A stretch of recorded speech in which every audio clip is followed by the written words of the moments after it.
Welcome to the Voodoo Power Podcast. Welcome to Plates and Pancakes. We're sitting down with Kendrick Pratt. Coach Pratt is the director of basketball at Jackson State. He is formerly the assistant strength and conditioning coach for the United States Military Academy at Westpoint. Prior to that, he was a sports performance intern at TCU, assistant sports performance coach at the University of Illinois Springfield, where he oversaw 7 teams and 165 athletes. He was an intern at Elon and the University of Louisville. He has a master's in strength and conditioning from Liberty University, a bachelor's from Bethel in entrepreneurial and small business operations. He studied kinesiology and exercise science at Minnesota State University Moorhead and has an MBA from Liberty University.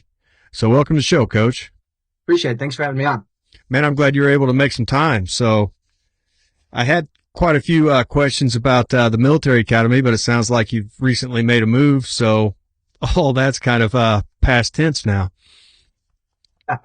Yeah, I mean, we could still definitely talk about them and my time there and everything as well.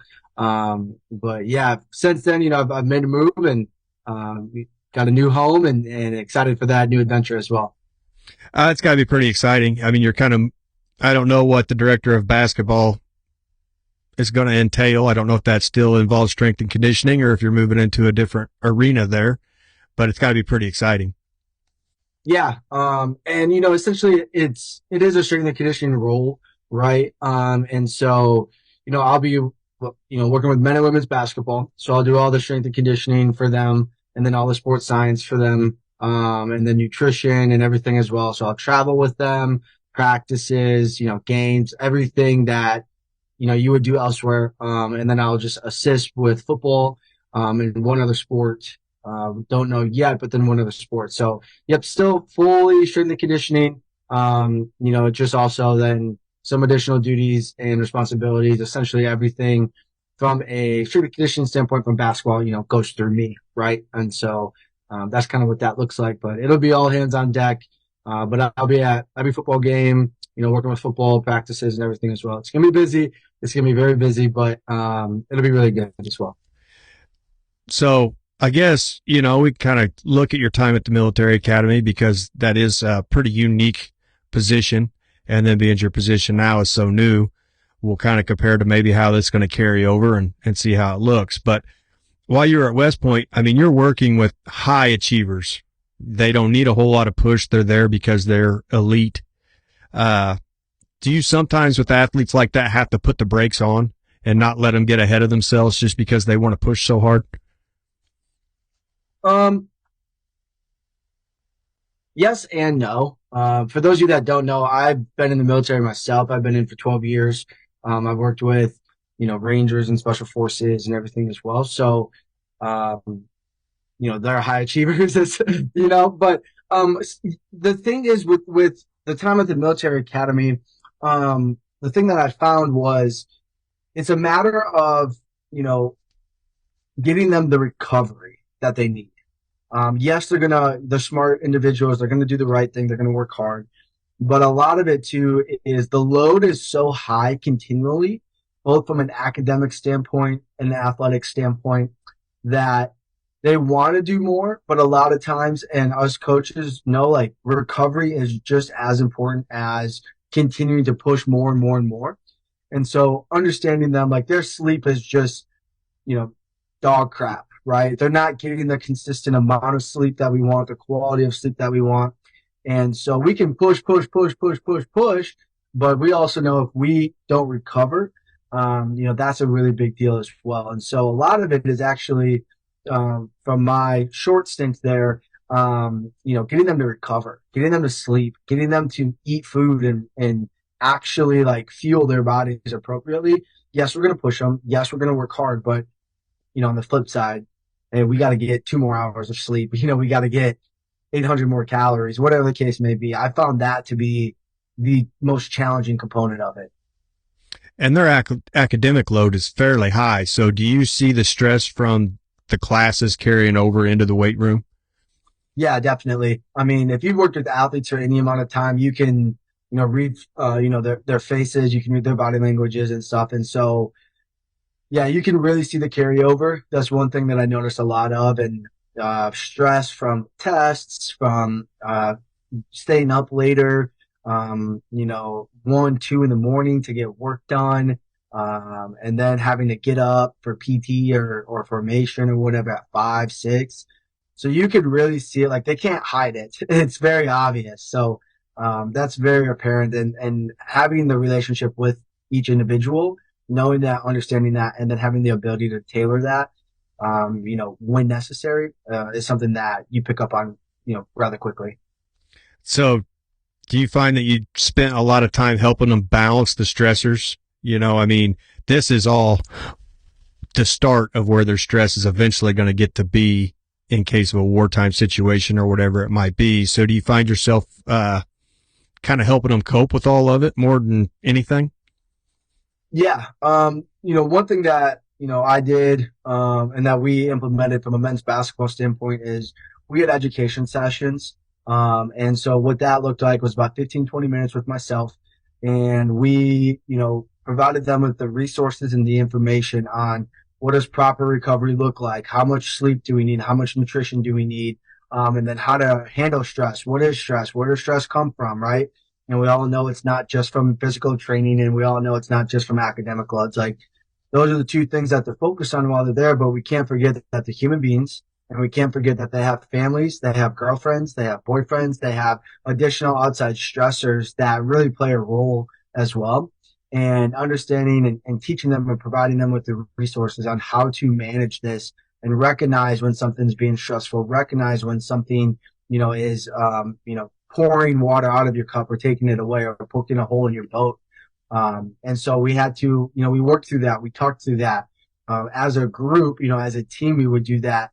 And I thought that was extremely helpful, for them, to say, okay, like, this is really stressful. How do I take a step back? We used a lot of like Jocko's techniques. If you guys are familiar with Jocko, take a step back, detach, prioritize, and execute. And a lot of times it's just kind of reminding them of that. What's the most important thing, or what's the most pressing, or whatever the case may be? Let's prioritize that first. Let's execute on the other tasks at hand. And if a couple of small things go by the wayside, we'll pick those up tomorrow and attack them. But just kind of getting them to focus their time, their effort, their energy on the things that were, present and right in front of them. Now, I'm sure, every coach deals with this at whatever level, whether it be the high school level, you just happen to see it maybe in a whole different light. Did you think that may have grew you as a coach, where now you can identify it quicker and help athletes through it faster? Yeah, absolutely. I think, just like anything, the more reps you get at something, I'd like to say the better at it you get. I'm by no means perfect, by no means, but I can, could see it on them. I could really be like, okay, hey, what's up? And then I'd find a time to talk to them individually, pull them aside, whether it was during the lift, before the lift, after the lift, practice, call them, FaceTime them, like, hey, what's up? What's going on? And, just pour into them, honestly. And so, yeah, I feel like more reps seeing it, with more guys on a consistent basis, you're able to spot it. I mean, we use other things as well. So I kind of preemptively already knew, who wasn't sleeping, who had stress, with like our daily health and wellness questionnaires that we would do, and the data that I'd look at from practices, the 4 stacks, and all that stuff. So there was so many more indicators, that I had, but nothing is a better indicator than talking to that individual. And so I would know and understand who I could talk to or who I needed to talk to. And then I would confirm it with seeing them. Hey, what's up? What's going on? And then having conversations with them. Now, looking through your resume, you just kind of brought it up there. You've spent a lot of time like deeply tracking athletes. Is there any common themes you see in there that you can get ahead of, just knowing what is going to show up? That's a great question. I think data tells a story. I really do. And reading that story is different than reading a book, because it's not plain English, right? And so I think data tells us a lot. Now, does that mean I only base everything upon data? No. I think data is great. If anybody is really, really close to me, they know that I'm a data nerd. And I love like data visualization, Power BI, all that other stuff. I nerd out on it. But I think it tells a story. I really do. And how we read that story, or the story that we get, I think is different every day. And it's different with every team. It's different with every season. It's different with every sport. And so the story kind of never ends, if that makes sense. What I'm seeing in regards of like getting ahead of anybody is just indicators on topics of conversations. So is it that you don't have any energy? Is it that you're fatigued? Is it that, you didn't sleep? Are you moody? Do you not have, food? Like some of those things that maybe are more of a psychological component, but they play into the physical realm, has been successful for myself, I would say, to understand the athlete a little bit further and kind of poke a button on them a little bit to see what's really going on. Because I think the data is like the book cover, if you will. And so when you pull that book cover back, now you can really see things, right? But the book cover gets you interested. It gets you understanding like, hey, this is what I'm going to learn. So if I can see things like you didn't sleep or you put a 4 out of 10 or a 2 out of 10, eyes can say, hey, I'm going to go talk to you today about your sleep. What's up? Like, is it that, whatever case, and just listen to them. I think that's the big thing too, is just listening to them. So the data kind of gives me that indicator from a multitude of things. I like to use a multitude of technologies to provide me information. But then from that information, I have a conversation, and that can't be forgotten. And the conversation is the most important. And so it gives me an idea of what to talk about or what to ask them. And so from there, I allow them to tell me, and then I just ask more questions.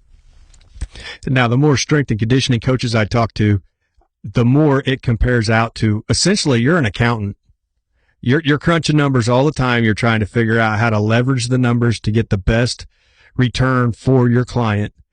You kind of got to really enjoy studying out the numbers and finding the loopholes. So we're analysts, right? Like we analyze people, which we call athletes, which are human beings, and we can't forget that. But then we analyze data from practice. We analyze data from the weight room.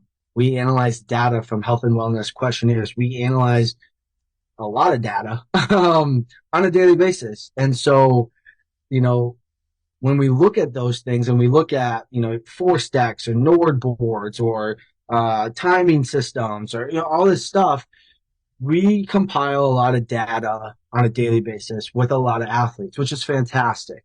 And I love that. But if we don't know and understand the story it's telling us or how we can connect those dots from saying, this is what the force stack's telling me, and then I'm confirming it from your health and wellness questionnaire, and your time on your sprints were down and your velocity is down. Like there's maybe a correlation somewhere.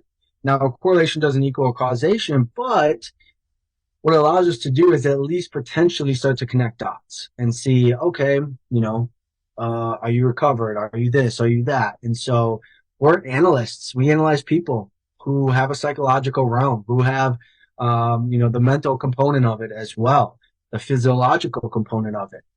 And so we look at data. I mean, I love it. I will tell you, I love it. I'm a nerd like that. I love beautiful dashboards, but we also have to make sense of it. We can't just have beautiful dashboards that don't make sense. And so that's the challenge, is because the story is different every day too. People are different every day. And that's what makes it interesting. Yeah, it's constantly changing. And nobody's the same every day, so the data is not going to be the same every day. Now, you got into the psychology of it all. I know looking back through your resume, you also worked with player preparedness, back to play, evaluating whether a player was ready to go or not. And I understand you have the metrics and the data that you're looking at, but the biggest piece, I don't know that it gets talked about all the time, is the psychological preparedness. Now, how do you overcome, let's say, an athlete that blew a knee or something like that? How do you help get them through to where they're confident and can get back to the field and be at their best? Oof. That is the $1 million question, right? Like,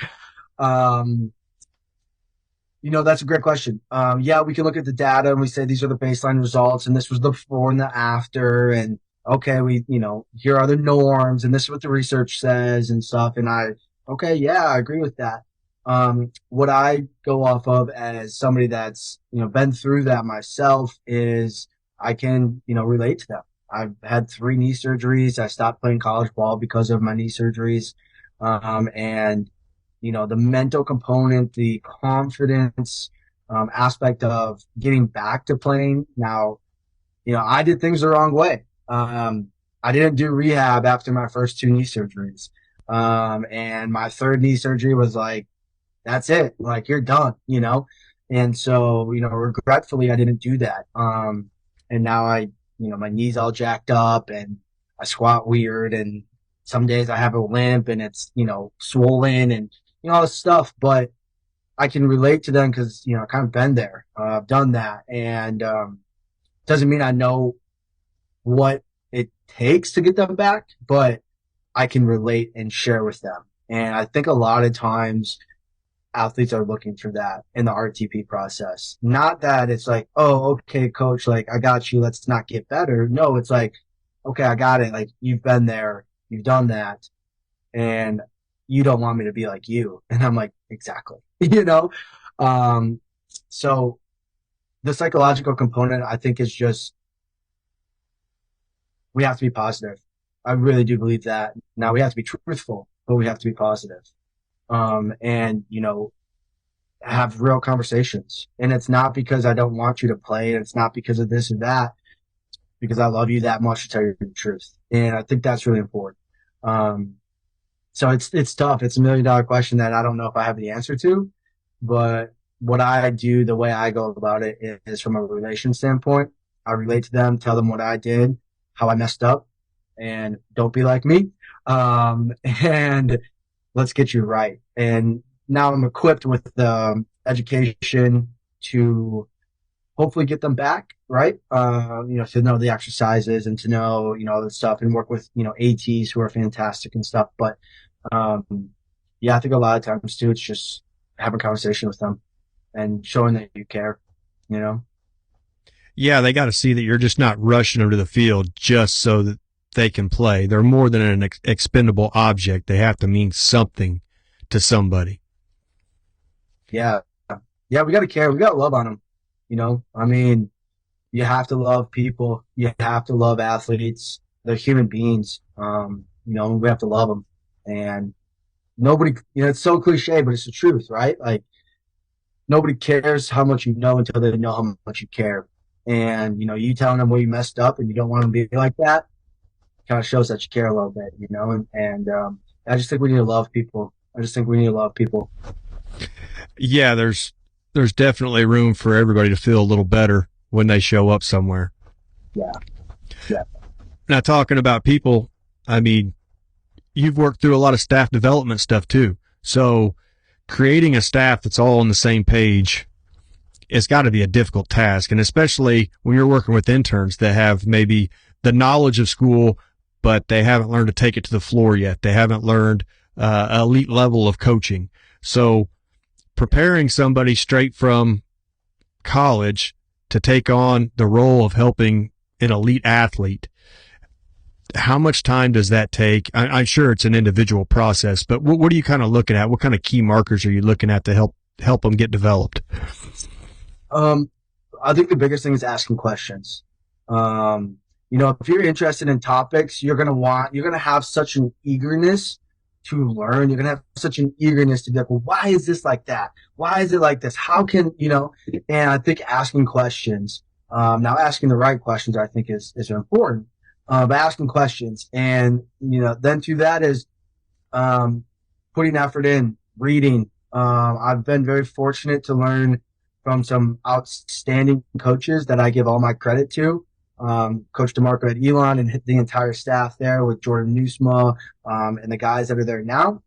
Very thankful to be able to learn from them. My time at Louisville was a fantastic internship and to learn from them. My time with Coach Dakent, I would say kind of without those, I don't know if I'd be here talking to you. I don't know if I'd be where I'm at. And so I got to pay homage to that. And then my high school strength and conditioning coach taught me a tremendous amount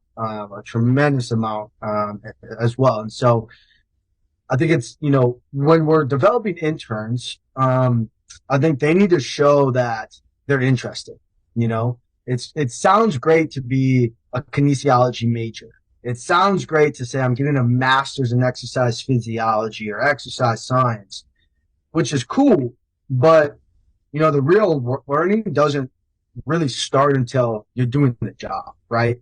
And you're the intern and you're doing, the tasks that nobody wants to do, which we've all been there, and nobody's above those tasks by no means. But, it's showing that, hey, coach, I have a question because I read X, Y, and Z, and I'm curious how it plays into A, B, and C. Like, those are the questions that when I get those, I'm like, okay, you're interested, right? Because if you show me you're interested, I'm showing you I'm interested. Now, I'm going to teach you. We have your curriculum. We have all this stuff. But it's still on you. The onus is on you in your individual personal and professional development to show the coaches, I'm interested. I'm doing things outside of, being in these four walls or in this weight room. And I'm curious, can you help me learn and understand? And not being annoying about it, obviously, but showing that you're doing that, taking the initiative, looking at a card, prior to lift, getting it set up, understanding how it needs to be set up. The attention to detail, I think, is important too, because it shows that you care and it shows that you have pride in your work. And even if your work isn't at that moment, writing, programming isn't at that moment, coaching them on the specific of a sprint drill, whatever the case may be, your work at that moment is ensuring that it's set up properly at the proper heights, et cetera, et cetera. And you should take pride in that. And, when you do that, you get more responsibility. When you get more responsibility, you can show, that more things and that you have influence and all this other stuff. So, when I'm looking at interns, when I'm looking at developing individuals, that's kind of a couple of things that I'm looking for, in a respectful manner, obviously, but show that you care, read outside of it, ask what you should be reading, and then come and ask questions about that. Because I think we all love to talk like I'm doing now, but when you get coaches talking on things they're excited about, they will share so much information.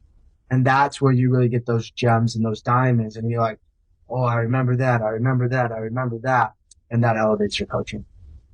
Yeah, just having a conversation. You'd be surprised, all the coaches I've been able to talk to. I know you do a podcast, same thing. I mean, they're going to drop some information in there that's really going to take you to the next level if you're ready for that, So that's just unbelievable. Yeah. Now, talking about developing staff, developing athletes, the one thing, so I have a small gym here. It's a nonprofit gym. We bring in high school athletes, college athletes, whoever's around that wants to come in and work out. We all run the same program. But in saying that, I end up talking to a lot of local coaches, and they're like, well, we would love to do what you do, but we can't do it because we have too many kids. Yeah. Well, we don't have this, we don't have that. So as somebody that's worked with 165 athletes, who's worked with interns, how do you set something up to make the gains you need to make with a big room? You're talking in regards to like coaching? Yeah, coaching, watching, and not necessarily the planning or the scheduling, because that's its own world. But, you're trying to get in and get athletes and get the most out of them. Well, you can't watch them all, and you're always going to have the ones, especially at the high school level, that sneak in over here to the back rack, and they'll never move the weight, but, they'll just hide out. So how do you keep an eye on a room that big and get everybody heading in the right direction?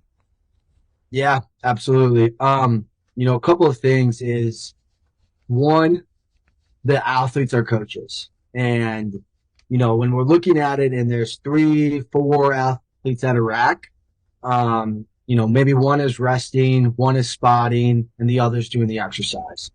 The one that's resting and spotting should be coaching the athlete doing. And those coaching cues should be reflective upon what you've taught the entire team.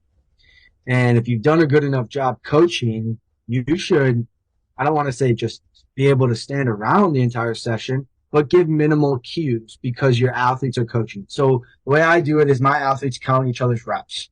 And it does a multitude of things. So if we're doing sets of 5 or 3 or whatever, I'm counting your reps out loud, not in my head. I'm counting out loud. And it does a couple of things. It ensures you do the number of reps, one, but it's now an athlete holding an athlete accountable. And when you create cultures like that, that's where it gets to be really fun because everybody knows that they're holding each other accountable. Nobody's above anybody. Nobody is doing anything from that standpoint besides getting everybody better. And then, because they're giving the same coaching cues, when we are critiquing a rack or the entire team, we can ask them the cues they gave. They have to say it back to us, and then we can tell them, hey, let's do this, this, or that. I also have the athletes, like before the session, they explain the cards to the team. So I'll pick one dude. Hey, what is the A block?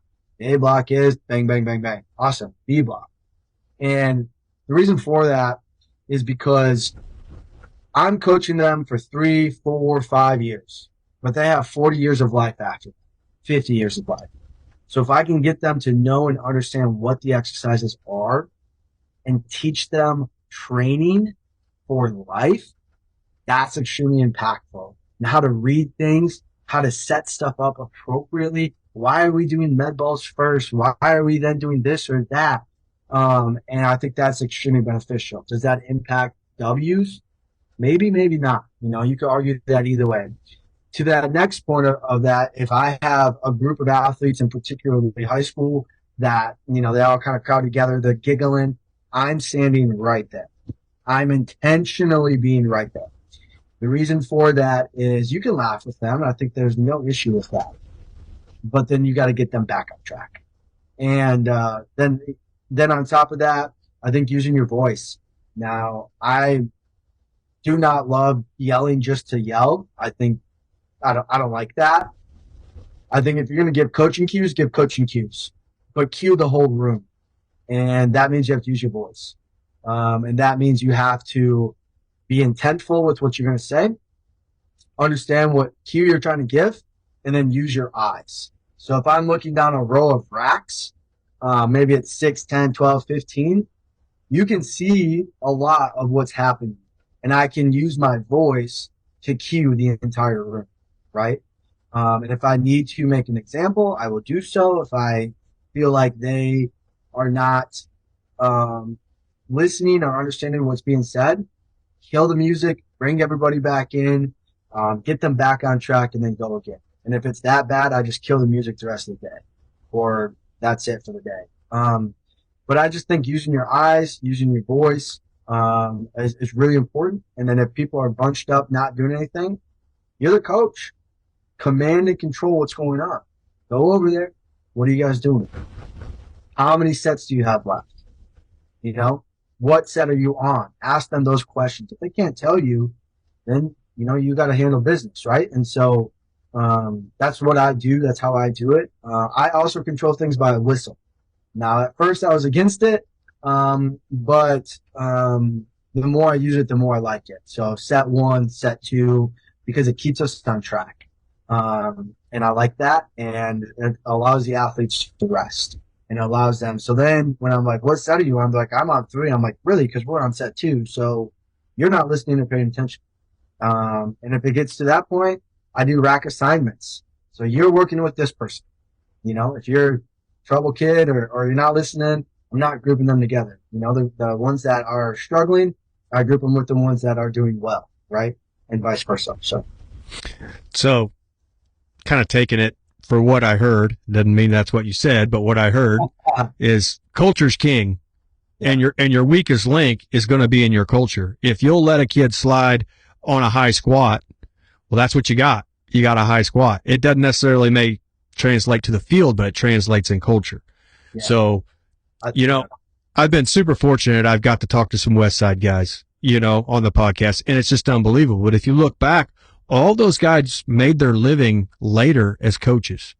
I think Louis pushed that very hard. When you're not lifting, you're coaching.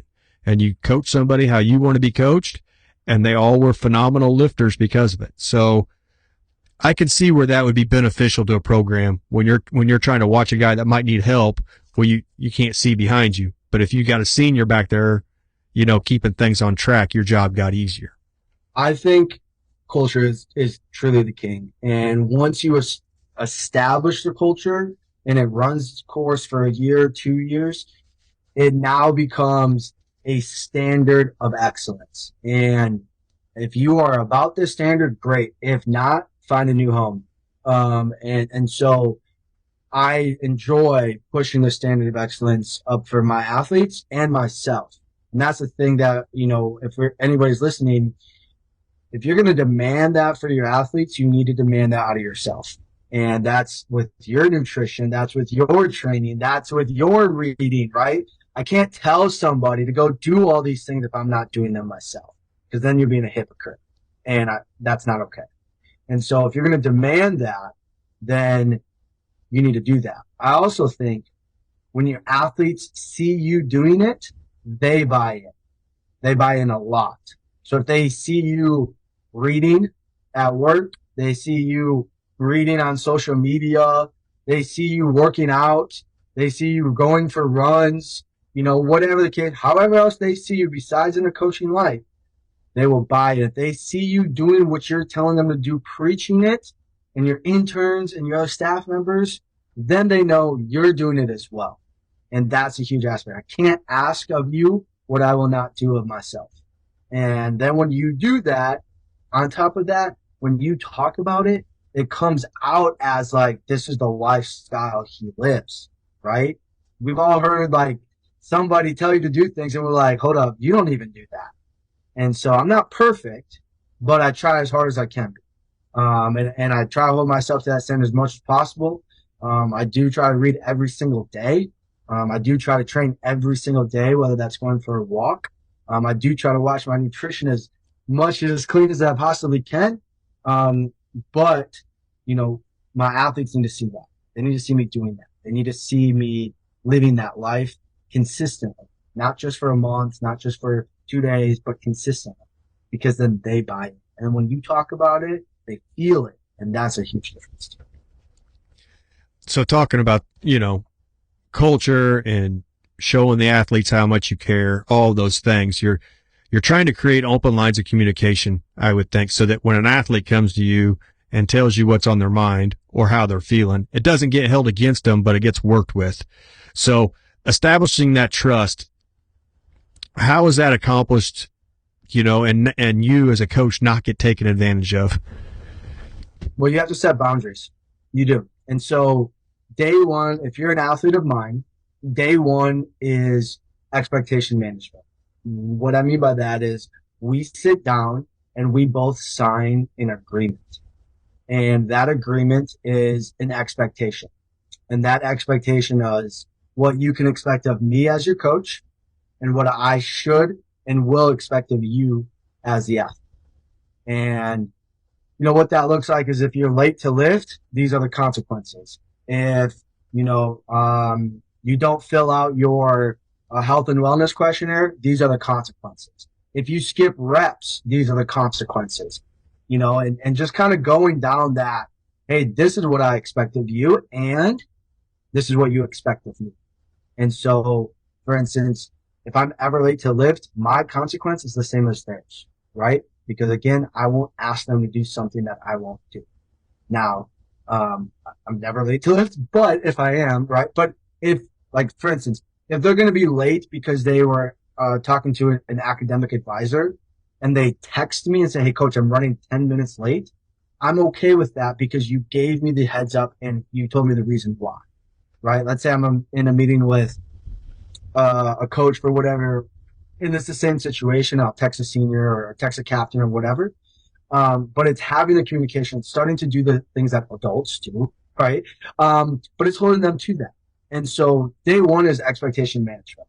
And then it's a standard of my phone is open from this time to this time. Do not text me before or after.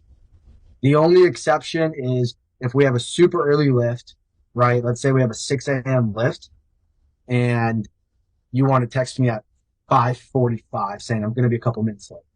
Fine. Other than that, do not text me outside of those hours because I have a personal life and these are my boundaries. come in and talk to me whenever you want. I will help you with anything that I can.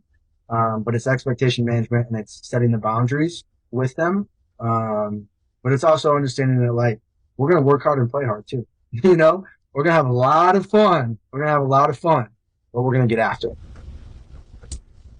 Now, when we got on here, I wasn't expecting the job move and all that. So we adjusted some of these questions, but it actually falls into one of the questions I have. So big moves, new coaches, picking up, moving across the country, chasing a dream, managing all that, the fear that goes into that, eventually I'm sure turns into a confidence that you know what you have to sell, you know what you have to offer. But getting to that point, how were you able to navigate some of those changes? It's stressful. I'm not gonna lie. I think if we've all been in this business, we've moved once, twice. I've, prior to that, I've moved for the military a couple of times while I was on active duty. And, when I look at my time in the military, both active duty and National Guard and my time as a coach, they are so similar. And what I mean by that is when you take over a platoon as a platoon leader, as a second lieutenant, first lieutenant, what you're doing is you're a coach for that platoon, right? And so it's you're calling the shots. You have a commander. So I'm thinking of the commander as the head coach. But as the platoon leader, your platoon is yours. You do training together. You're holding them to a standard, and things of that nature. Now, I will say, when I was a young platoon leader, like 22, 23, I fell into wanting to be liked more than wanting to be a leader. I liked the aspect of like, I'm the platoon leader, but I didn't know and understand what that truly meant. I was more so like, let's make sure my guys liked me.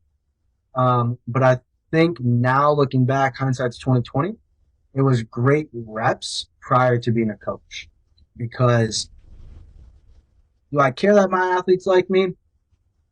To an extent, right? Like, I want to have a relationship with them. I love them, but I want them, you know what I'm saying? But now I care more about, hey, we're getting results, and I want you to like me, but I care more about improving you and loving on you more than you being like, coach is my brother, right? I'm still going to be your friend. I'm still going to do things of that nature. But, I feel like now I've matured in my leadership, right? And I'm very thankful for those reps from an active duty standpoint. And it's not that I like talk to my athletes, they all love me and I love mine, but it's just I had more reps, prior to. Now, granted, I got into coaching late, like in my late 20s, but I had those opportunities as a platoon leader, as an executive officer, as a company commander, and stuff to kind of fall flat on my face and just flat out fail, to be able to now hopefully, exceed and do well as a strength and conditioning coach with athletes. And so I'm very thankful for that. Well, and there's a lot to be said for starting when you did. You had to deal with grown men, and they were more than happy to put you in your place if it wasn't going right. And I don't know. I just think sometimes coming out of school, and going right to the floor, you don't have that experience. These, you don't have that where there might be some dude waiting to just knock your head off because you were a jerk. Well, athletes don't get that. So you've got this power that you don't even know what to do with. And I think sometimes it could be mismanaged had you not learned in the scenario maybe you learned it. Yeah, and it's tough too. Like, so as a platoon leader, and at that time, like I said, I was like, I don't know, 22, 23, 24, something of that nature, young 20s.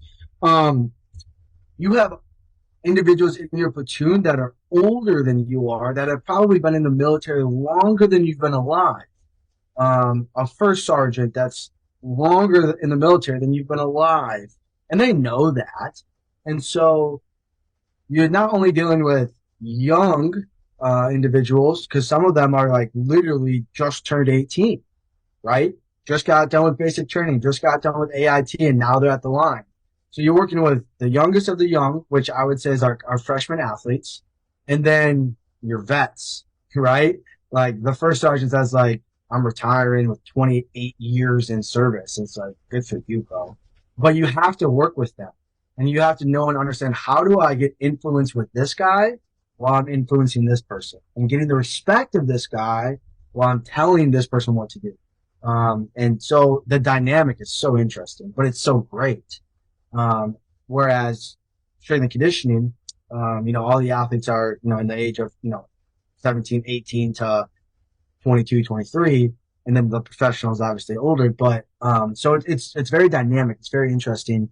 And then you got commanders, and then you got battalion commanders, and you have so many more people that are matured, are older, more educated. But then you have people that they're 18, they're going out there getting in trouble, getting DUIs, and doing some things that they shouldn't be doing. And then you get the responsibility to manage all of that. And so that's really interesting. It's fun, but it's you learn a lot really quickly. Now, I get to talk to quite a few speed coaches, and I enjoy talking speed. I enjoy talking weights, but where you have something that I've been wanting to talk to for a while, and I haven't managed to get it on the podcast until tonight, but you were a throwing coach. Yeah. I just started getting a few throwers in the gym. We're trying to work through and help them where we can help them. I don't know much about throwing. I know it's unique events, but, in the job you were in, you had to demonstrate all the throws and build those athletes. What did you see that carried over from the weight room to the circle? Controlled aggression, controlled violence. I can, if you want me to, I'll spin right now, but, controlled violence. So, the circle, whether it's shot or disc, the disc circle is bigger, right? I believe 8.5 feet, and the shot is like 7 feet, 3 inches or something like that. But what's amazing is it's like, I'm going to refer this, it's like shooting a tank, right? Which I got to do because that's what I did in the Army. And so when you load the round, you wait, and then boom, right? It's the same thing with throwing. You're up here, you're beautiful, slow, smooth, and then when you're getting ready to hit that power position, it's pop, and we're going and we're throwing, and we're getting after it. But then you have to be, settled, right? And so throwing is awesome. I love it. Throwers are athletes for as big as they are, but they're athletes. They're strong, they're raw, they're powerful. And there's a lot of technique in it too. Now you can kind of muster I'm just going to manhandle this a little bit, but the footwork that goes into it, the separation of the upper body and the lower body, getting the hip to come through, hit the power position, and get the hip extension with it, simultaneously accelerating your arm as fast as possible. Throwing's awesome. I love it. But it's controlled aggression. It is for that 0.250 milliseconds. It's just bam, right? But they're strong. And here's why I joined track, if I'm being honest with you. My baseball career in high school went to crap, and I wanted to do a spring sport, and one that was primarily lifting based for football because that was my sport. The outside linebacker coach, who was also our strength coach, was the throwing coach as well.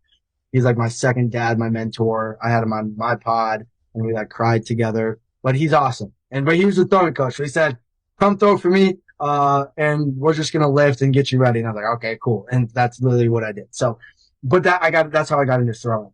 And so I love it. It's so fascinating. But it's just controlled aggression, just getting after it. Lift, we go throw, we lift. I mean, that's what it was. And so it was great, but it's very technical, getting into some of the things that you can do from a power position, half power position. We called another one southpaw, which is essentially just a 3/4 one, and then full. I rotated, I didn't glide. I can teach the glide in the rotator, in rotating, but I prefer rotating. It's just such an amazing sport. It's so cool. Now, to me, a good baseball hitter or a good softball hitter is very comparable to a thrower. that, like you talked about, you got to have the separation in the hips and the upper body. You have to build the coil in the upper body. You have to be able to feel it. Your hips have to come through and lead the way so that your coil can unwind and get that distance. Now, I don't know. I don't have a lot of advice for him, but it seems like lifts with a good hip hinge and good hip movement really seem to carry over for him, like a explosive deadlift or something like that. But I also wondered on resisted, so banded glides, but also on top of that, pull throughs. I didn't know what your opinion were, so you're actually overspeeding them through that throw. What are some ideas on that? Is that down the right track, or I don't know much about it? Sure. And for anybody listening, I'm not a throwing expert, right? A lot of things I've learned were caught, which was great. I would say there's a time and place for everything, if I'm being honest with you. And so, yeah, I think hip hinging is probably like one of the most athletic things we can do. Hip extension, I think, is we need to do more for all sports, not just throwing as well. I'll tell you, here's a funny story. So when we were throwing, one of the guys, great guy, was a stud football player and thrower. He sucked at hip extension. He was so bad at it. And so, we had him just practice the heck out of hip extension, and we would just make fun of him literally every day for it, because he couldn't extend his hips. He just didn't know how. He didn't have kinesthetic awareness. And so, we would just give him the hardest time possible. And then he would just spend like 5 minutes, 10 minutes prior to practice just focusing on hip extension, focusing on the vertical component, hip extension, and stuff. And so we just give him a really hard time, obviously, but he got better, right? So overspeed stuff, yeah, we did that 100%. We would do a lot of manual resistance.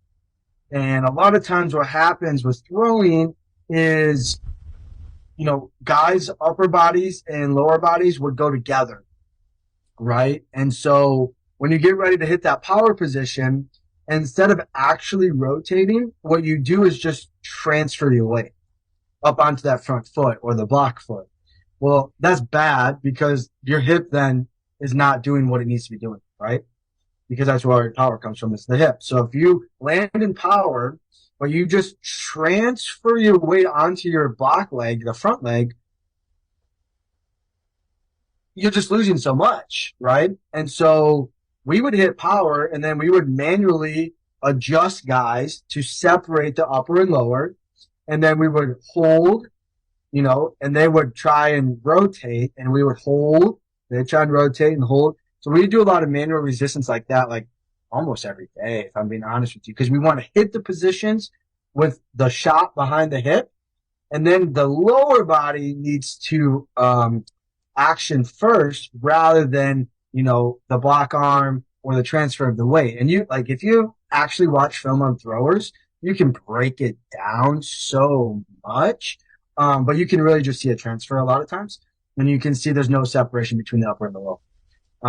And then, accelerated things too. We'd go step and go, that to get us into power, to get us going quickly, right? If you think of a tornado, but overspeed, manual resistance, and then just sticking those positions. You got to stick those positions and knowing where your feet are and feeling it. And then, having that hip extension and go. And we drilled and drilled and drilled and drilled and drilled. Sometimes it'd be like you get 10 throws, but you're doing 100 drills. And so you would just drill all day. That's practice. Practice is drilling, and you only get 10 throws. Make them the best 10. We would do PVC pipes to separate the upper and the lower. Obviously, like over or heavier weighted shots, discs, all that stuff. Yeah, man, we drilled. We were technicians, but it was awesome. Now, you talking about manual resistance, that makes a lot of sense. I get to work with a lot of hitters, and that seems like you have to grab their hands and let them get into toe touch, because they'll all carry their hands with them. They will not ever, when they're first learning, you reach a point where they find and feel that separation. But until they understand that, they'll always take their hands with them. And then you're leaving whatever the coil is, you're leaving on the table. Right. And whatever that reaction is. Yeah, exactly. And so manual resistance, we did a ton of it because it's the tactile feedback, right? Like if I'm in a position here and the shot is in front of the hip and I'm going to go power, like this isn't a good position. You know what I'm saying? Like if you're an elite, I guess you could probably get away with it because some of them do, but this is not a good position. But if I'm rotated and the shot's behind the hip and I can see that, and then I can feel somebody grabbing my block arm and rotating me, like that tactile feedback, and that's really where I learned coaching. I'm not going to lie. My Coach Fagermont was on my pod. He's my second dad. But what I learned from him coaching, both as a strength coach, an outside linebacker, and a throwers coach, honestly, I got a PhD in coaching just from him alone. And that was at a high school level. Because the analogies that he's so funny, but the analogies that he would create for us, I could write them all down today. And that's what I do with my athletes now. I just create analogies. Like when we were talking about throwing and setting the block arm, he would talk about climbing a tree like Curious George. And so like, he'd be like, hit the monkey and climb the tree. And it's just like, okay, got it. And then he'd be like, you didn't hit the monkey. And you're like, you're right, I didn't. Like, there's just so much like the analogies that he created were just so fantastic. And that's really where I learned coaching, if I'm, being honest with you, without even knowing it. And that's like set the foundation for how I coach today. On top of all the other people and stuff, but like I got so much information from him on coaching alone, because of how he did it, Now you said something in there early on, and I kind of held on to it until we'd gotten to here, but lat development and throwers. I mean, it seems like you want to get those lats really loaded. I mean, you're talking about a very big explosive muscle. So I don't know, maybe in throwers, they're already kind of developed, but you get a lot of younger guys, they don't have lats. They can't feel their lats. So where does that fall in the grand scheme of a thrower's preparation? That's a good question. I'd say obviously hips, glutes first, right? Torso, the lats, posterior chain. I think if you're working with athletes, so many of them have underdeveloped posterior chains. And when I'm talking calves, Achilles tendons, hammies, glutes, low back, right? Mid back, lats, rear delts, train it all the time. Lat development, I think, is important. I think lat's really important. I think, it's such a massive muscle. Pull-ups, bent over rows, your dumbbell rows, seal rows. We would do a thing. What did we call it? I can't remember what we called it. Probably like racing the Germans or something. And, it was just, with a low row, right? We just came up with games, and there's a low row, and then we'd stack it as heavy as we could. And, we would row as many reps as we could. But to get us to do it faster and more reps, we would act like there was an opposing country racing against us, right? And we would just freaking, I'm not even kidding. We would just have like 5 of us, and we're in a high school, and we're doing a little low row, just repping it. And we're like, the Germans are beating us, and just going after it. Because we were just like, it's essentially a drop set. And we would do like 3 or 4 sets and just, get after it. And we just had so much fun. Like, we just had so much fun. But that's kind of like what our sessions were like. So that's how I grew up training. Like, that's how our training was for me, But lats, yeah, develop them, train them hard, train them fast, train them all the time, get really good at pull-ups. I think if you're a grown man and you can't do 10 pull-ups, that's a problem. No matter your weight, I think that's a problem. Like, let's get you to 10 pull-ups. But have fun, man. Just have fun. Yeah, and you'll see the carryover. If you're having fun in your training, you're able to push it a little harder. You enjoy going to the weight room. It's going to show on the field. Yeah. Oh, yeah. I mean, so I was doing, we call it rowing because we were rowing. That's what it was. We call it rowing, right? Because it's a low row. So we were acting like we were rowing, but we were just having fun. It was like I said, it was a bunch of us. One of the guys went and threw shot and disc for Minnesota, and stuff, and then we'd go and hit arms. Like You couldn't leave out the arms. You were in high school. we just had, and our coach would get in with us too. Like that's the best thing. Like our coach got in with us, and he would, man, you guys don't understand. He would be benching like 355, right? And he'd be like, my shoulder, I don't know today, and then hit like 355 for like a triple at like, I don't know, 40, 42. And here we are like 15, 16, like squatting 405 or whatever. He's benching like 355, like for triples with ease. Like that's the coach. Like, okay, so, but we just had a great time. We got after it. Yeah. Now, in your job, you have to work with a lot of administration. You have to work with a lot of coaches. How do you separate the professional, especially at the military academy, separating the professional from the athlete? You can't be a meathead all the time. There has to be a professional aspect to your job. Obviously, you've moved into another job, so you have to be able to communicate and sell yourself. What things have you found out along the way that's really helped you transition from the administration side and the athlete side? One of the pieces of advice that I got and I think is fantastic is be the expert, but understand when it's your turn to give an opinion. And it's hard for me to truly understand.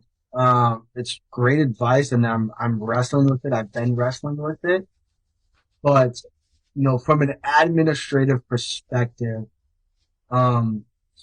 there's a lot more that happens that we don't know about, and I am as guilty as this as anybody. Is at times I think we are the most important thing, and the reality is we're not. Right now, everybody wants a beautiful weight room. Everybody wants the aesthetics for recruiting, for whatever the case may be. But understanding at times, and more times than not, we are not the most important. And so knowing where we're at on that totem pole is something that is a struggle for all of us to maybe come to terms with, and myself included, right? And understanding where money comes from, the flow of it, who's the approving authority, and that. And I think I still struggle with that today. I'm just starting to dabble in that stuff. So there's probably so many more people that can speak on that than I. But I think it still boils down to relationships, and then understanding the problem and finding solutions for it. And so if admin says we don't have money, if admin says we can't do that, it's having those relationships to have those conversations. And so I think that's really important. And at times we have the ability to work with our sport coaches, which I think is extremely important because they have more pull than we do. And so getting and communicating with sport coaches and having a great relationship with them is vital, right? But it's also understanding when it's our turn to potentially ask for something, share with them why you believe you need something. Because if you're always asking, always fighting against something, always, I want, you're probably not going to get anything. So it's just like learning when to say no, learning when to say, hey, could we please do? But then it's also providing the information you want. Like, you need tech, if you need whatever, put something together to show them how and why it's going to benefit. And I think that will go a long way. but getting frustrated, which I'm a victim of, and just being like, I don't think is beneficial. And I've learned that through experience, through trial and error. If you will. So I think that's pretty good advice. And I think maturity plays a big part in that. You start realizing there's more spokes in the wheel than just yours. Yeah. So now we can go off in the weeds here just a little bit. You do a podcast too. I've watched a few of them. I enjoyed the ones I watched. How'd you get into the podcasting side?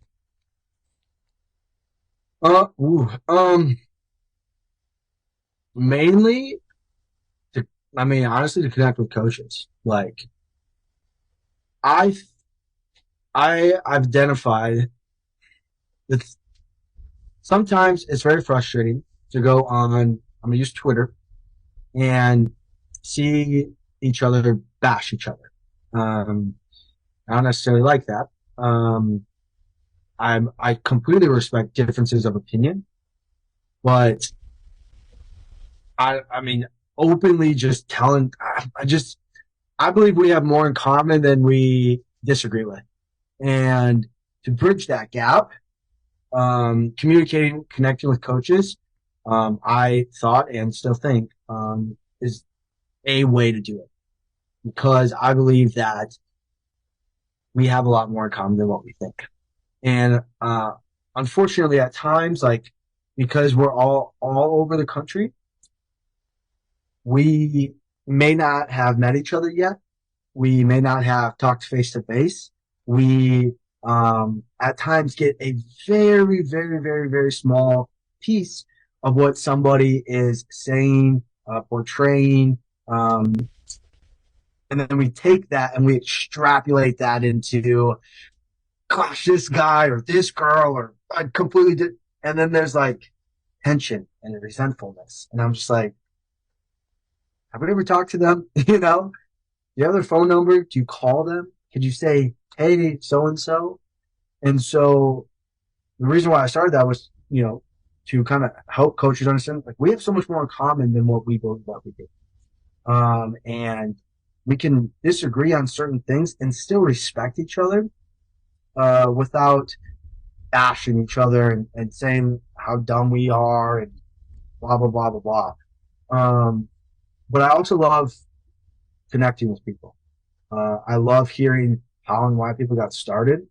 I love hearing what gets them going, what gets them up in the morning. And, I enjoy talking to people. And so it's been great so far. Love shameless plug. If you haven't listened to it, go listen to it. Subscribe. But, it's really like to help, connect people, help educate people, and allow the guests to show their expertise. And I think that's been good. I really enjoy it. I'm not going to lie. I really do.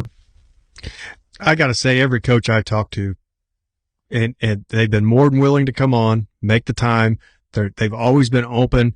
Every coach wants to talk about what their kids are doing and what their program's doing. So it does get a lot of information out there. You can see their real personality, which everybody's in this for. I want to say that everybody's in this for the kids. There's ego that's involved, but I think the athletes in most of these guys are number one. So I just kind of wondered what got you started and how you go about picking your guests. Sometimes that's tough. Who do you have on? When do you have them on? How do you go through and decide, hey, let me reach out to this coach over here and see what he says? How do you go about that? If you want my honest opinion, it's, they're doing something that I'd like to learn.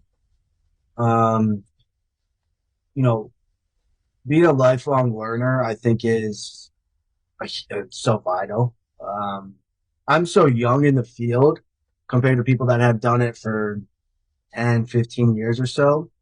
And, I can learn from them while providing them some value as well. Right. So it's an even exchange there. And then I create a friend. I, now can have somebody that if I have a question, and build a relationship with. I think that's extremely important. So a lot of times it's, people that are doing things that I don't know, I would like to learn. or things that I think coaches should focus on. And a lot of that being like kind of the business side of the house. I think we need to be a business man and then a businessman as well. And woman if you're that as well. But, and so what are you doing? Why are you being successful? What's working for you? And understanding that to an extent, it doesn't matter. And then to an extent, it does. And what I mean by that, for those of you that are listening, is Stephen, if you and I both write the same exact program, same reps and sets, same exercise selection, all of it's the same, we will still get two different results because of the way that we coach. You probably coach way better than I do, so you will get better results than that.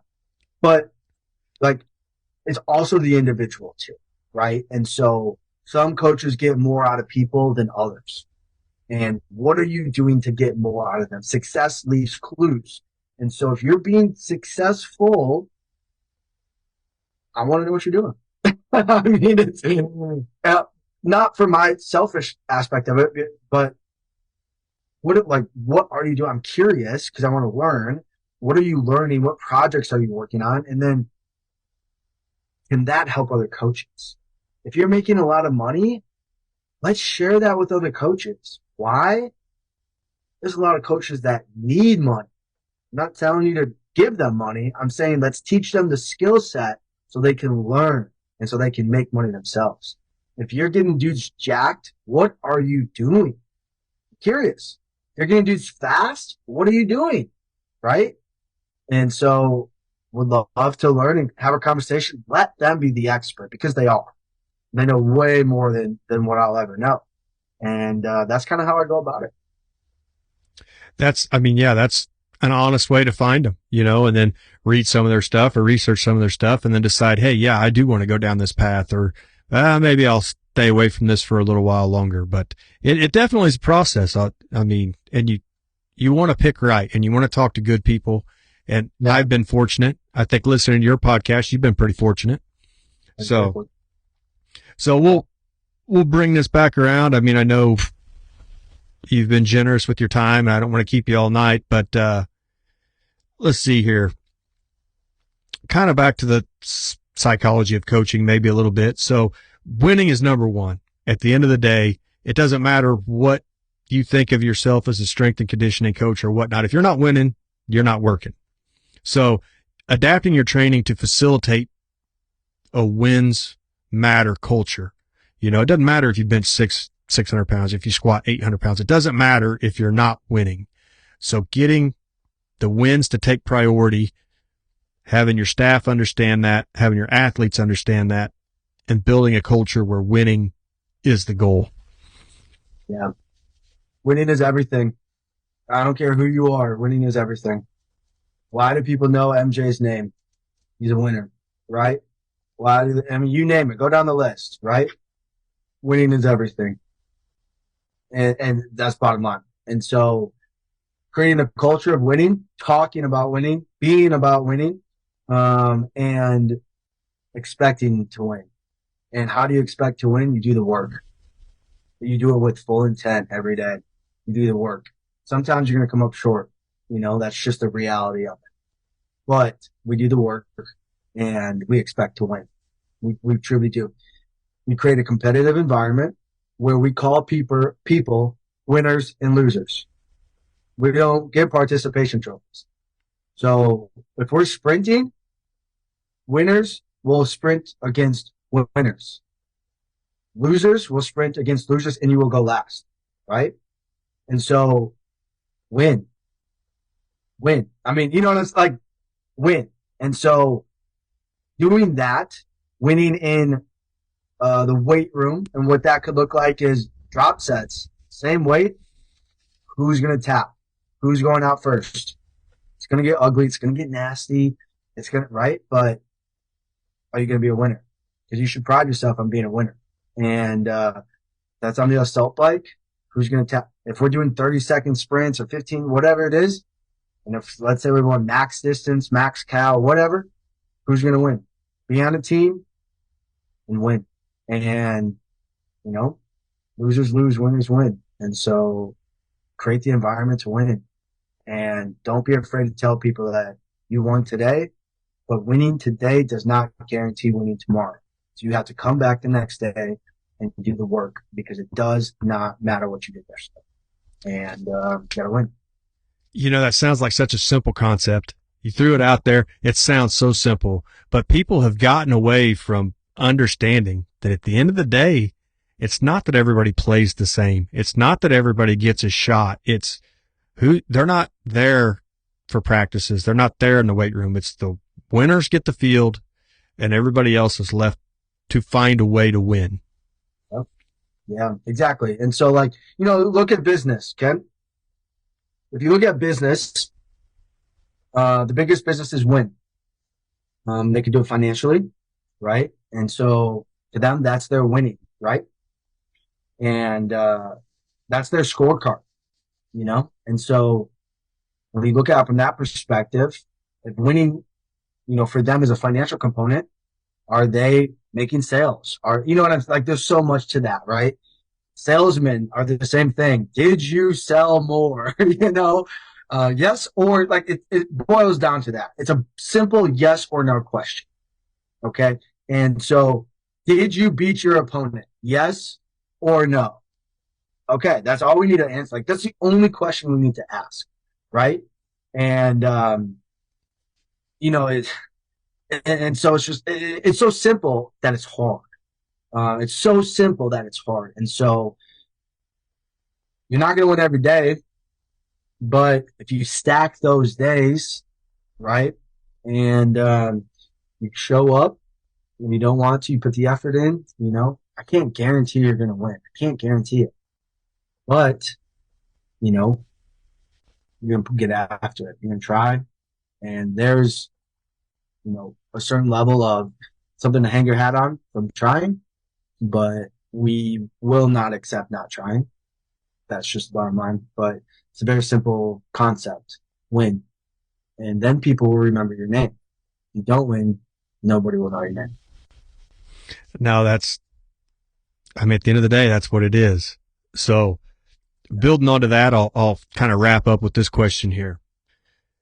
Competitiveness, there is a certain amount of ego in it. It is competitive, so it's easy to get caught up in all of that, but how do you keep the athlete's priority number one? Not let your ego influence how you're handling a situation. At the end of the day, the athlete's priority is why you're there. How do you keep that balance from me, I guess, to, hey, you, how do we make you better? Yeah. First and foremost, it's all about them. If I'm being honest, it's all about the athlete. It has nothing to do with me. I'm just there to facilitate, to guide them winning. And it has nothing to do with me, if I'm being honest with you. But, from an individual athlete perspective, I'm okay with ego to an extent. I am, because here's why. Winners have egos, right? If you're the best in the world at something, or the best at something, I expect you to have an ego about it. And you should be okay telling people I'm the best, right? Because it's proven. Now, if you just think you're amazing and you think all of this, but you got nothing to prove it, that's a different story. But then also giving them, a taste of that humble pie, and myself included, right? And so, being very humble, understanding I might have won yesterday, but that doesn't mean I win tomorrow. And the way that you continue to get confidence in yourself is by continuing to stack wins, keeping the promises to yourself. That means getting up. You say you're getting up at 5:30, 6, get up at that time. You're going to read. You know what I'm saying? If I say I'm going to make sure I read 10 pages today, then do it, right? Because the fastest way to lose confidence in yourself is to not keep the promises to yourself. And so, the beauty of coaching is that we get to hold them to keeping the promises, to working and training hard, and doing all that stuff, right? But there's other stuff that goes on. So it's all about each other. It's all about love. And, it starts with the expectation management. It starts with, we're working together, Stephen. You hold me accountable. I hold you accountable. And it's not because you're trying to be better than me. It's because we're doing the right thing, and that's what's really important. And so when I count your reps and you do 2 and there's supposed to be 3, we're going to get that 3rd rep, right? Because we're not cutting corners. Back to my coach in high school, because this literally has stuck with me my entire life. And we talked about it on mine, but we had this corner that we would run in football as part of our warm-up. And I remember this distinctly, and it'll stick with me for the rest of my life. There was, it's kind of part of a sidewalk, but there's this grass edge to it that's rounded, right? And I can hear him yelling in my head right now, not at me, just at everybody. And he would always say, if you cut corners here, you'll cut corners in life. And I remember running, just jogging with my friends that I played football with. And I was all kind of laughing and smirking and be okay, coach, whatever, right? But we didn't understand what he was actually saying at that point in time. There's so much depth to that. And so now, anytime I try to do something short of what I told myself I was going to do, I literally just hear him in my head saying, if you cut corners here, you'll cut corners in life. And I do that even when I walk sidewalks, and it's embarrassing to say, but I'm serious. If there's a 90-degree angle on a sidewalk, I will walk that 90-degree angle. I will not. And it's literally because I hear him yelling just in my head. And so if I can have that level of impact on student athletes, not only during their time as athletes, but for 40 years of life afterwards, and if we can own that today, I think we could be pretty successful. I think that's pretty good advice. Yeah. Just learn to do it right. It's way easier to do it right than it is to do it twice. Yeah. Yeah. It is. Well, Coach, I appreciate the time. Anybody that wants to check it out, your podcast is The Coach's Table, and it's on all platforms and easy to find. Yeah, absolutely. So if you guys want to, The Coach's Table, Facebook, Instagram, YouTube, Twitter, LinkedIn, it's there. So Spotify, Apple, it's on all platforms. The ones I listened to were really good. So keep up the good work, Coach. I appreciate you for making time, and success at Jackson State. I know you'll do well. I appreciate that. Yeah, we're looking to bring home some championships. So men and women's football, nothing short of championships. So excited about it. I'm ready to get rolling. I know it's May, but I'm antsy. But yeah, we're bringing home championships. And so that's what we're going to do. Super excited for it. Super excited for the athletes, the coaches, and hey, gotta win. Well, if I ever get down to Mississippi, I'll let you know, and then maybe you give me a tour of the campus. Yeah, come through. Always welcome. All right, man. Well, have a wonderful evening. Appreciate it. Thank you very much.